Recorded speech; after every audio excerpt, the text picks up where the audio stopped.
Hello and welcome on 360 Sport on Trust TV. Well, it's time to talk sport again. We look at some matches will be coming up already. Matches have already started across different stadia in the NWFL right now. And also Gombe against Plateau is ongoing. Nigerian Super Falcons fighting out also against Cote d'Ivoire Lady Elephant. Matches are ongoing. We just have to quickly talk sport. Joining me in the studio is Kabiru Abdullahi. Good to have you, Kabiru. Good to be here. And I am Adeni Ajishafe. Now let's start from let's talk boxing, where the two men of the moment, talking about Dillian White, will be fighting out against Tyson Fury, the Gypsy King, as is known. And that will be in April, precisely April 23rd at Wembley Stadium in London. Well, the boxing bout rather, was signed by the two boxing heavyweights as they agree in a £30 million pause for that fight. Tyson Fury, Dillian White, they signed that as contract for April. Now, it's going to be a big fight because the two guys just have to face themselves. If you look at the statistics now, they have the same age, fight 32 to 30. That's Tyson Fury with 32 wins. He has won 31 fights. For Dillian White, he actually won 28, losing 2 fights. Tyson Fury is yet to lose. You have knockout, 22 knockout for Tyson and 19 for Dillian White.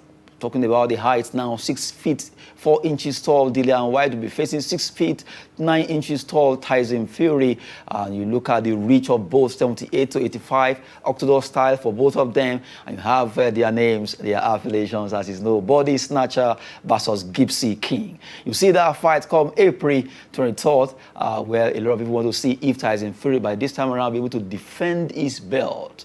World Boxing Council, WBC, the one he did it twice against Deontay Wilder, the American, who lost twice against him, and they drew one. But right now, for like a year now, Dillian White has now fought, and they will be coming back to fight against Tyson Fury. That fight will give him the chance to also see if he can get the bet away from Tyson. While Tyson wants to defend his belt because for the fact that he was able to do it in October against Deontay, he wants to build on it that he is the king of the heavyweight before we see what will happen between Anthony Joshua and the rest. But so far, Dillian White versus Gypsy King Tyson Fury will be coming up by April in Wembley. I think you love boxing, right? Even though you look at these boxers and they are ready to at least punch themselves.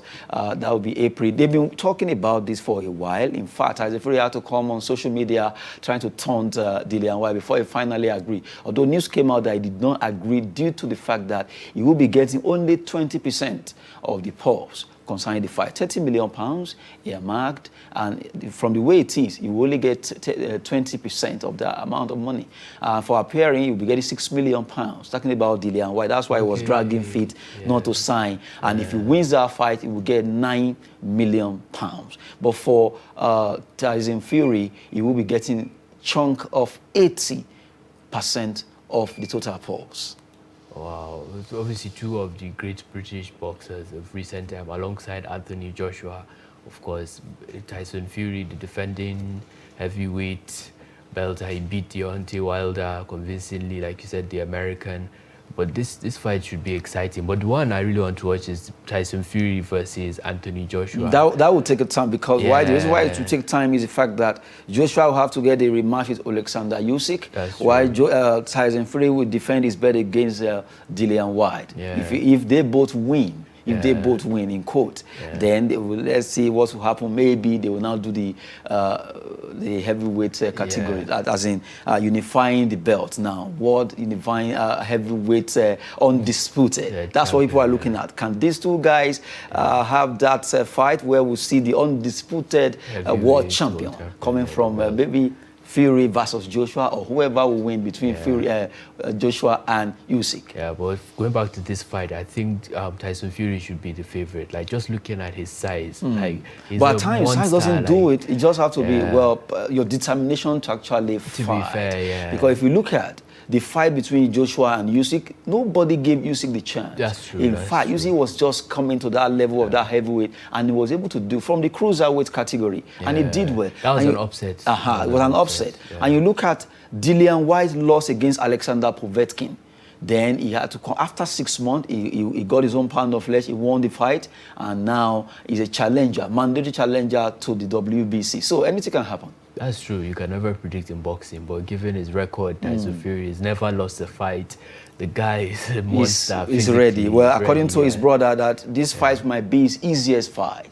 Wow. Yes, against Dillian. But we wait to see what's going to happen. April is just around the corner between the two fighters. They are both British. Let's see what's going to happen. And that fight between Anthony Joshua and Alexander Usyk, we're also waiting. Fingers crossed, we will win there. A lot of Nigerians will really want Olufemi Joshua to come back and get that belt. It's a big one there. Now we leave boxing and let's talk about Senegal. Senegal is appearing in the news again for what? Because of the fact that they inaugurated a stadium, 50,000 capacity stadium was inaugurated over there in Dakar.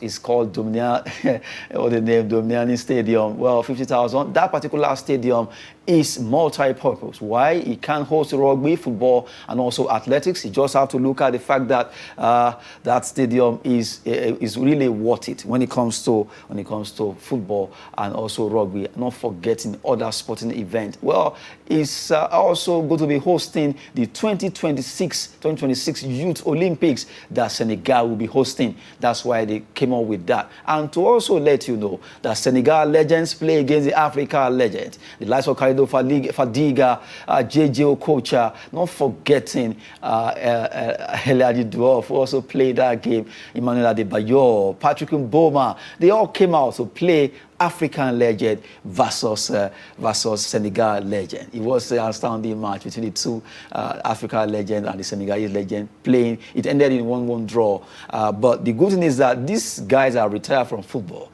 They came back together to show some skills on the pitch. JJ Okocha scoring for Africa, and you saw Fadiga scoring for Senegalese legend. Well, it was really nice to see. That shows that like class is permanent. Even though they've retired for maybe over a decade, some have grown pot bellies, they've grown bigger, but they can still deliver on the pitch. And it's good to see like the stadium, obviously infrastructure, maybe when FIFA or they're trying to host a World Cup or something, they can bring it to Senegal, since that part of the world is South Africa hosted it the first time, but West Africa, we've never hosted a World Cup. So you never know. It's great to see. Great to see and to let you know that the Youth Olympics will be coming up in Senegal in 2026. Okay. That stadium will be the place they will use. That's why they actually launch it now. This is 2022, 4 years with the time the stadium is ready. According to the news that we heard that, well, they celebrated the AFCON Cup, they won. It was presented to the people of Senegal officially. And you also, the fact that they brought together all the legends in Africa. That was an outstanding feat. Why? If you look at, for a while now, after African legends retire from football, nothing brings them together again. The next time you see them, maybe once in a while on paper, on social media. Yeah, that's true. It was really great to see, like, throwback to all the great African players of the past, Asamoah Gyan, Sami Kufuor. The only time you see them these days, Super Sport, or online analyzing football. But this time around, bringing them together to inaugurate that stadium, at least they deemed me that, okay, let's play Senegal legends against African legends. At least let's see what they could do. Let them bring some spice of what we used to watch then. Imagine JJ Okocha playing. He scored. Wow. And then Fadiga, outstanding goal for Senegal. And then you having people like Patrick Mboma, a legend in his own stand. You just have to respect the fact that yes, they did well. Bringing all these players together is not an easy thing. No, at all. Some of them, maybe they have other issues to deal with these days. To bring them together, it was really great to see. It's a great time for Senegalese football at the moment. I think this year has really been wonderful for Senegal when it comes to football. Yeah, in general. Winning the AFCON, launching this 50,000 capacity stadium, exactly. and all that. So many players, like,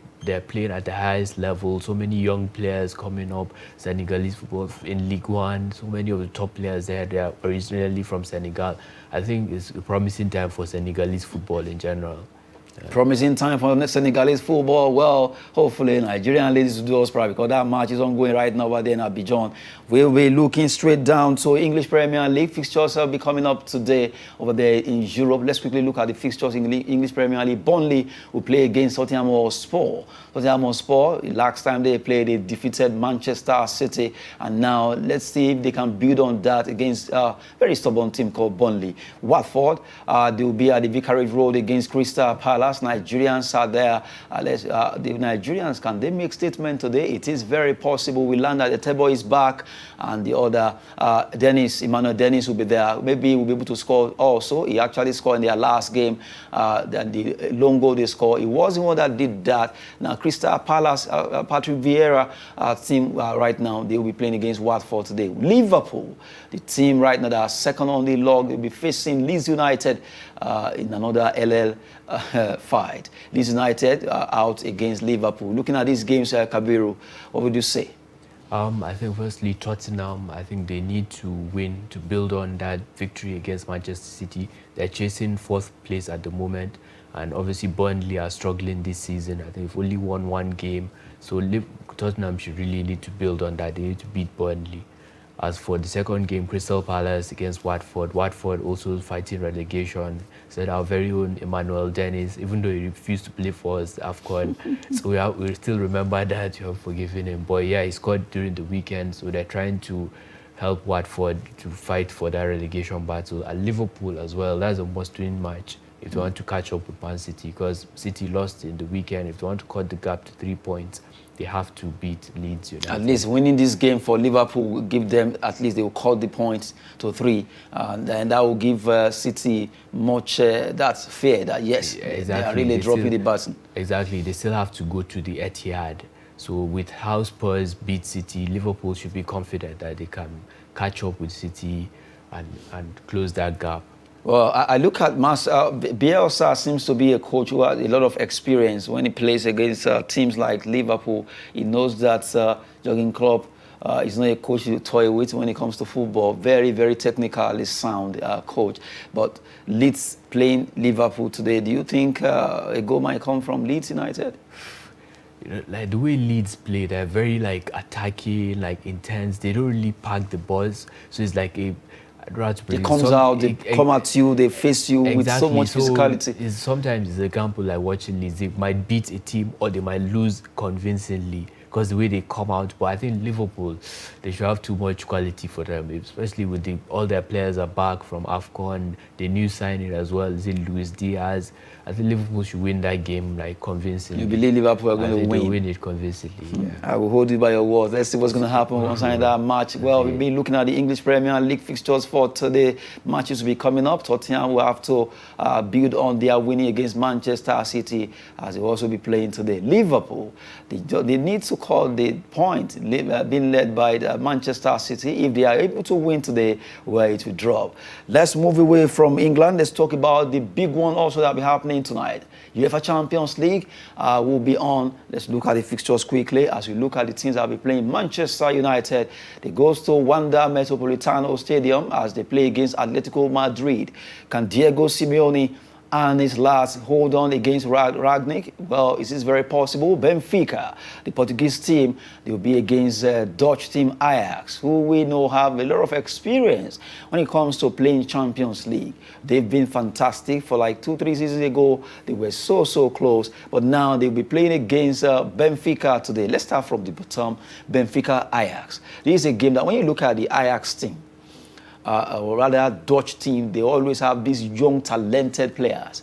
For example, Joao Felix is left for that plays Atletico Madrid now. You just can't forget what he did while he was in that side. So you just have to appreciate the fact that Benfica, Ajax, the two teams, they have these young players who always play so outstandingly. They'll just pop up, and you'll be wondering the next thing they move to the bigger teams. Yeah, So that match between Benfica and Ajax is going to be a very teamy kind of football. Yeah, that should be a very interesting game. Like Ajax are having an outstanding season. Like in the group stages, they won almost all their matches. I think the top scorer in the competition plays for them is Sebastian Haller, Ivory Coast, Cote d'Ivoire player. Cote d'Ivoire player, exactly. Even their league, they've only considered 5 goals or something. They're topping their league. Benfica, like you said, very similar in terms of historically they produce young players, the best players in Portugal, and Ajax produce best players in Netherlands, young players. Sorry, I think it should be an interesting game. But I think Ajax, the way they've been this season, they should have too much for Benfica. What about Manchester United versus Atletico? Considering Man United performance so far this season, although that wouldn't be a yardstick to judge them against Atletico Madrid, but we know that Madrid too, they know what is at stake when it comes to Champions League. They want to at least build on, oh, we can actually win this cup. It's been eluding us for almost every time we get so close. So what can we do? Yeah, that's true. They've lost 2 finals in recent years to Real Madrid. Cristiano Ronaldo, they're coming up against him tonight.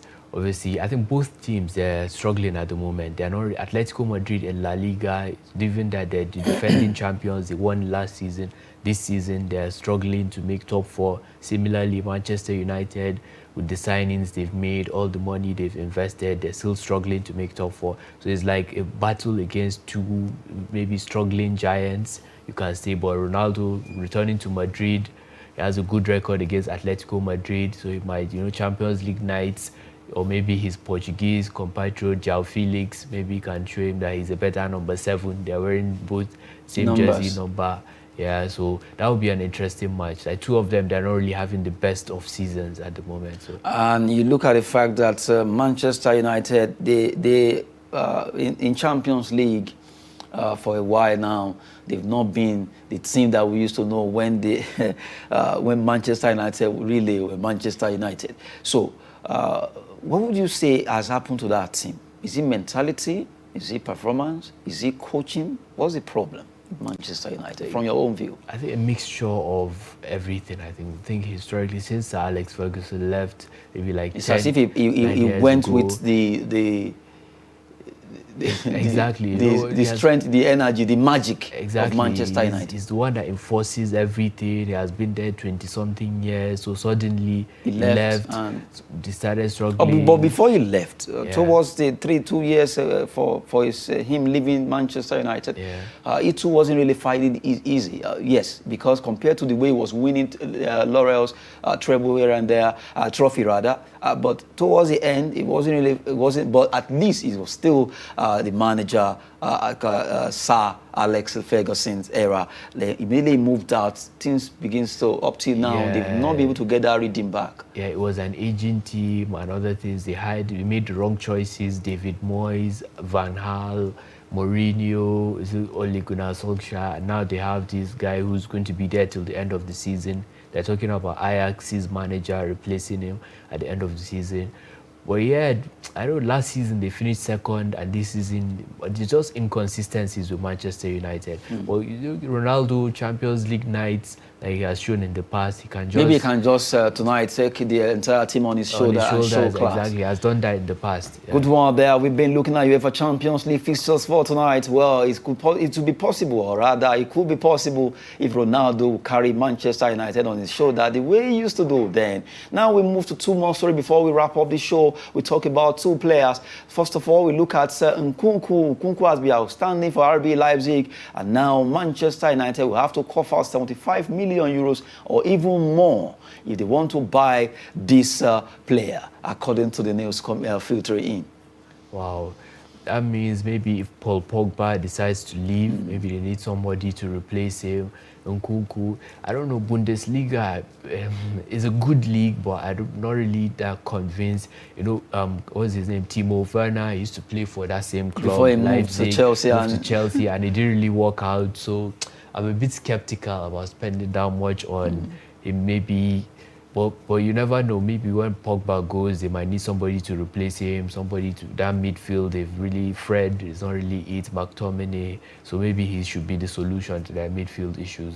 Manchester United. Yeah. For hopefully maybe Nkuku can just be the solution there. And the last on the log is the fact that Joao Felix, a young lad right now, is attracting interest from Arsenal. Arsenal wants to get him, and they just have to spend cash if they want to get this young player. Joao Felix has been very top performing player for Atletico Madrid, a young player, very young player. But Arsenal really are looking at getting this young lad.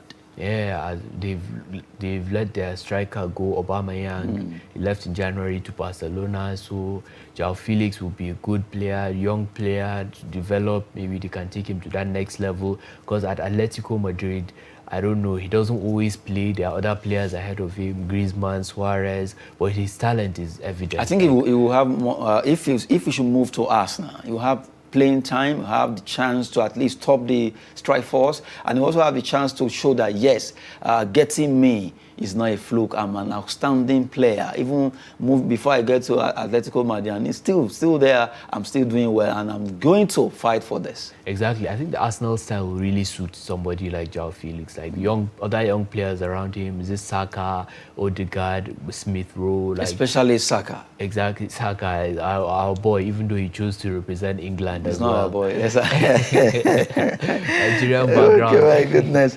He's an English player. We just have to accept it because he said, well, he will prefer the place he grew up. He understood everyone there. Dan coming to Nigeria that doesn't have anything in common with. We've been talking sport on 360 Sport, on the television station that always give you the best documenting Nigerian story. We will never let you down when it comes to talking sport on 360 Sport with Kabiru Abdullahi. It's a wonderful time. Good to be here. Good one there. I am Adeni Ajishafe. Thanks for watching.